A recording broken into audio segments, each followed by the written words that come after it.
Thank you. It is a pleasure to serve under your chairmanship, Ms McDonough. I congratulate my honourable friend, the member for Cardiff Central, for securing this important debate. Her testimonies of her recent visit to Cox's Bazar were deeply harrowing and real.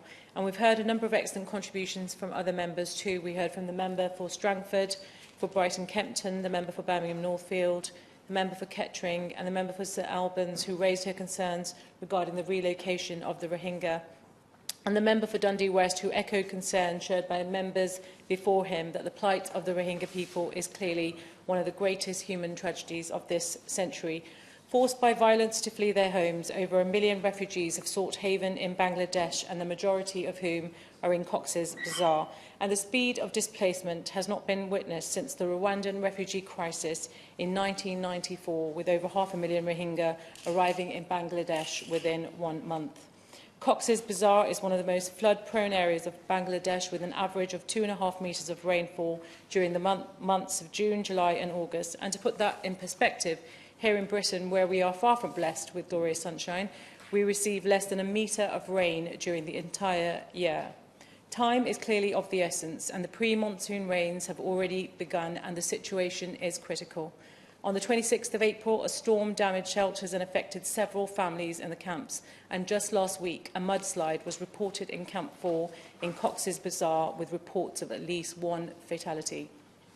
The scale of the potential humanitarian disaster is truly horrifying, and over 100,000 people, more than half of whom are children, are at risk of being directly affected by landslides and floods.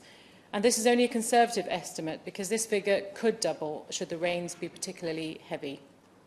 And it's not just the direct threat to life caused by the rains and mudslides. We've heard today that sanitation conditions are expected to significantly deteriorate, leading to reduced access to safe drinking water. And as of December, water samples collected from households showed that 81% were already contaminated with E. coli. And the situation will only get worse in the coming months, with increases in waterborne diseases such as diarrhoea, hepatitis, diphtheria, and malaria and dengue fever highly likely.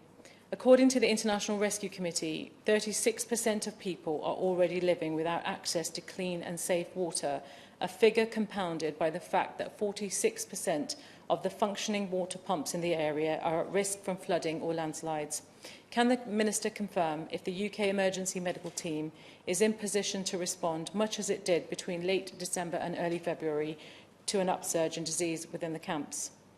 The window of opportunity is rapidly closing to move refugees to more secure locations. As of the 23rd of April, only 12,400 refugees had been relocated to safer sites. I recognise that the United Kingdom is playing a leading role in the humanitarian response, and I welcome the UK's overall humanitarian work, especially the announcement yesterday of an additional £70 million towards preparing for the monsoon. Can the Minister provide assurances that this leading role includes encouraging others to increase their contributions to the effort, and can he outline what steps are being taken to achieve this? And while I welcome DFID's direct humanitarian work, it is clear that the issues of humanitarian access, of safe, voluntary and dignified returns, and indeed addressing the long-term persecution faced by the Rohingya in Myanmar, can only be addressed through a political solution. And for that, I do urge the government here to keep its eye on the ball and step up the political will and focus it is devoting to finding such solutions. She shared my concern, particularly when the Memorandum of Understanding was being agreed between Bangladesh and Burma. There is no voice for the Rohingya at that table. There is no identified leader. There is no person that can be speaking up for what the community would like to see happen in the negotiations. I thank the honourable member for that intervention, and I absolutely agree with you, and I'm going to come on to that point in a bit. Firstly, that the government of Bangladesh has rightly been praised for its initial response, but as we move into this dangerous new phase of the crisis, it is imperative that operational barriers which are hindering the work of aid agencies are addressed. $14 million worth of funding has been granted by international donors, but cannot be utilised at present due to restrictions on which organisations are able to deliver aid programmes in Cox's Bazar.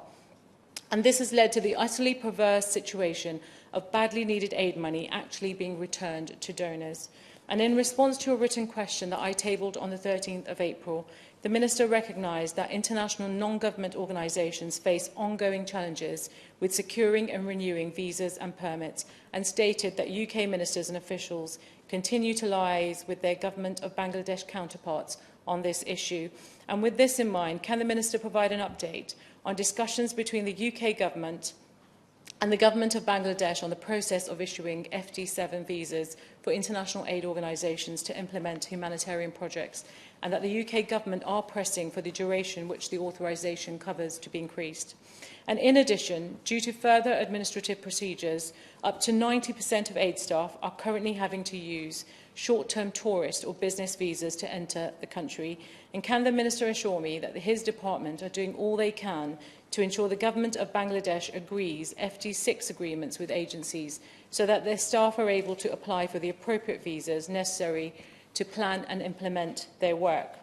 And secondly, at the recent Commonwealth Heads of Government meeting, a roundtable on the Rohingya crisis was co-hosted by the UK and Canada, with the foreign ministers of Australia, New Zealand and Bangladesh in attendance.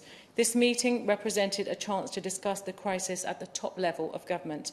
Can the Minister confirm whether preparations for the monsoon season were specifically discussed at this meeting?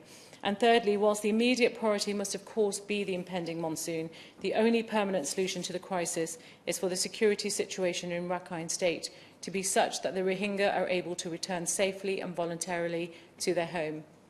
And although an agreement between the governments of Bangladesh and Myanmar was reached in January to repatriate some 156,000 Rohingya over the next 2 years, the reality is that neither the security situation nor the stipulations placed on returning Rohingya, such as identity documents, are conducive to such a move.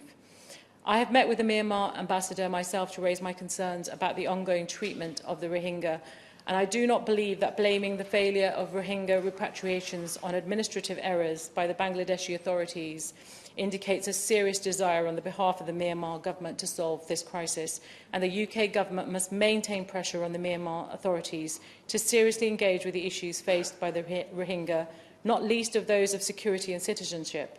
Furthermore, what is the government doing to ensure that the Myanmar government and General Min Aung Hlaing are properly brought to account for the atrocities they have committed?